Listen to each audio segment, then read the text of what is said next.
Hi అండి అందరికీ welcome to my channel సాహితీ కళయాత్ర ఫెస్ట్. మిత్రులారా, నేను మీ మర్నాథ టీచర్. ఈరోజు ఒక చక్కని విజ్ఞానాంశం తెలుసుకుందాం. మన నిత్య జీవితంలో అందరికీ కూడా అనుభవమైనటువంటి ఒక సింపుల్ విషయం, పాలు విరుగుతాయి ఎందుకు? మరి ఇది అందరికీ కూడా అనుభవమే. పాలు అసలు ఎందుకు విరుగుతాయని ఎప్పుడైనా ఆలోచించారా?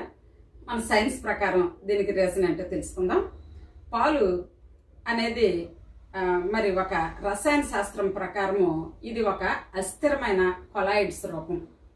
రసాయన శాస్త్రం ప్రకారం పాలు అస్థిరమైన కొలాయిడ్స్ రూపము. పాలలో పోషక పదార్థాలైన ప్రోటీన్స్, విటమిన్స్తో పాటు మైక్రో మాలిక్యూల్స్ ఉంటాయి. ఇటువంటి కొలాయిడ్ పదార్థాలను వేడి చేసినప్పుడు అందులో ఉన్న పెద్ద అణువులు దగ్గరికి చేరి పీలికల్లా గుడ్డలా తయారవుతాయి. అలా ఏర్పడడాన్ని మనము మన భాషలో, మన సాధారణమైన భాషలో పాలు విరగడం అని పిలుస్తాం అన్నమాట.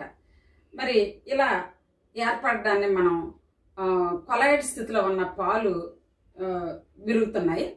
అయితే ఈ విరిగినటువంటి ఈ పాలు, కొలాయిడ్ స్థితిలో ఉన్న పాలు విరగడానికి పులుపు వంటి పదార్థాలు తోడవడం, అందుకే చూసారా పాలు తోడేయండి అంటుంటాం కదా, ఆ జోడి అవడం కూడా, ఈ పులుపు పదార్థాలు జోడి అవడం కూడా ఒక ముఖ్యమైన కారణం అన్నమాట. ఎక్కువ సమయం నిలవ ఉన్నా పాలు విరుగుతాయి. దీనికి కారణం ఏంటి? పాలు pH మారడం వలన ఇలా జరుగుతుందన్నమాట. పాలు ఎసిడిక్ pH వైపు మారినప్పుడు వాటి అణువులు అమరిక తేడా అవడం వలన దీని మూలంగా పీలికల్లా మరి చిన్న చిన్న గడ్డల్లా తయారవుతాయి అన్నమాట. మరి ఫ్రెండ్స్, మీరైతే పాలు విరుగుతాయి ఎందుకు అనే ఎప్పుడైనా ఆలోచించారా? మరి దానికి ఆన్సర్ అయితే ఈరోజు దొరికింది కదా. మరి విరిగిన పాలని పారేస్తున్నారా? పారేయక్కర్లేదండి. వాటితో కూడా మంచి మంచి వంటలు తయారు చేయొచ్చు. మరి వాటిని కూడా మరి నేర్చుకొని ఈసారి ట్రై చేయండి. Thank you friends, thank you for watching.